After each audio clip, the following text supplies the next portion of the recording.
Hi folks, and welcome back to Meaningful Money.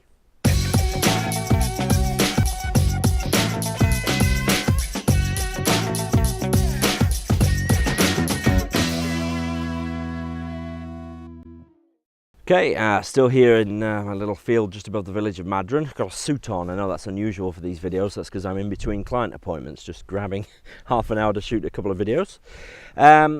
So we're carrying on talking about long-term care, and we're going to start talking about state benefits. It's an important part of long-term care planning. There are benefits available specifically for those who are elderly or who need care, or for those who are caring for somebody else, and we need to make sure we talk about them in order to do a sort of rounded job here. And it's actually going to take me 2 videos, I think.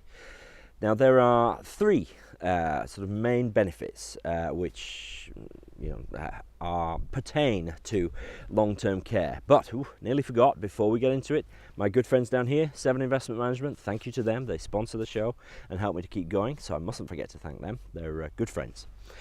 3 main benefits that you need to know about, but really it's 4, but I've lumped the last 2 together. I'm sure purists would tell me off for that.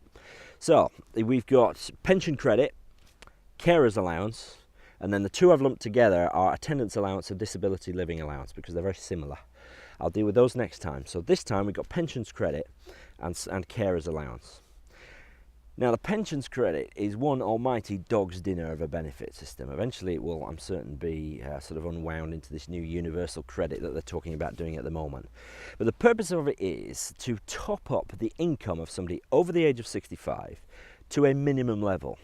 So if you haven't paid enough national insurance over the years to get a full state pension, or you haven't put aside for your own retirement, then the pension credit is designed to make up everybody's income to a flat minimum amount, which the government deems is enough for you to live on. That's highly questionable. So the amount, the sort of minimum amount that the pension credit tops up to is £132.60 a week for a single person, or £202.40 a week for a couple. Now pensions credit though is means tested. It's not taxable though, but it is means tested, and it's means tested on your capital. Obviously you don't need it if you've got enough income. This isn't designed to top up income, but if you haven't got income but have got capital, then it will be means tested.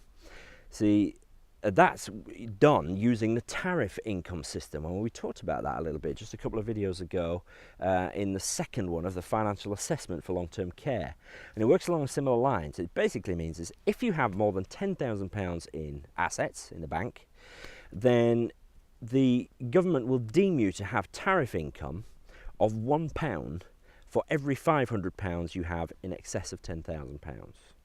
So if you have £12,000 in the bank, right?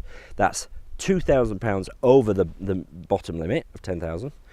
So it's £1 for every 500 quid. So 2,000 is 4 lots of 500 quid. So you'll be deemed as having £4 a week tariff income. So if that tariff income, if you've got enough money in the bank that it sort of tops up your income to above the pensions credit level, then you're not going to get any pensions credit. Simple as that. Now there's 2 bits to it. See, I told you it was a dog's dinner. It's complicated. There's 2 bits to the pension credit: the guaranteed credit and the savings credit. The guaranteed credit, as the name suggests, is what everybody gets, but the savings credit is like an extra bit because it's designed to sort of reward, to a point, those who have made their own provision for pensions, but perhaps obviously not enough. So there's extra bits for if you've saved, but importantly, given our context of long-term care at the moment, there are also 2 additional elements to the pensions credit. One is a disability element, and the other one is an element if you are a carer. Now that's all I'm going to say about it, because if I start getting into sort of pounds and pence and everything, then it's just going to muddy the waters a little bit. But there's a very, very good website that I found, and it's called entitled2.co.uk. I'll put the address here, and it's a pretty good sort of calculator. So check that out for a bit more detail if you want to know whether you're eligible or not. So that's pensions credit, a real mishmash of sort of elements and bits you tack on and take off. And so find out. Go to your Citizens Advice Bureau if you're in any doubt at all, or to the local job centre plus. That's usually where they can help you with things like that as well. So the second of our 2 benefits for today is carer's allowance. So this is payable if you are caring for somebody else, subject to certain rules as ever. First of all is that you have to be spending more than 35 hours a week caring for somebody. So basically it needs to be your full-time occupation, pretty much. Okay.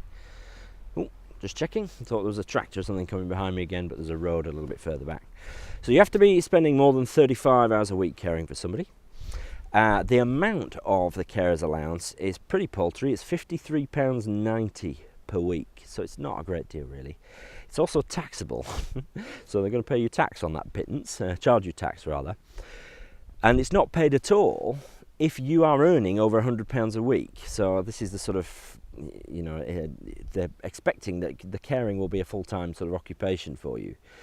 And so if you're earning over £100 a week, they deem that it's not a full-time occupation, so you don't get your carer's allowance. So it's pretty hard to claim it, actually. And the biggest issue with carer's allowance is that it can impact on other benefits, so you've got to be really careful. So it impacts on pension credit, for example. So if you've got a little bit of pension and you get carer's allowance as well, that's deemed to be income. So you wouldn't get the pension credit sort of thing. It's a real dog's dinner, okay? As the benefit system generally is. I'm all for a social security sort of state, of course, but a simpler one would be better. So let's hope this universal credit ends up being so. I'm not holding my breath. So pensions credit and carer's allowance, the first two of our benefits, which can be and should be taken into account when planning to go into long-term care. Either you or somebody you know and love needs to go into long-term care. Again, this is a specialist area, so I could waffle on about minutiae of pounds and pence, but it's not going to serve us for the purpose of this. The idea here is to just make you aware of these benefits, so that you can go and find out more if you think you need to. As ever though, please do leave any questions and I'll help you if I can.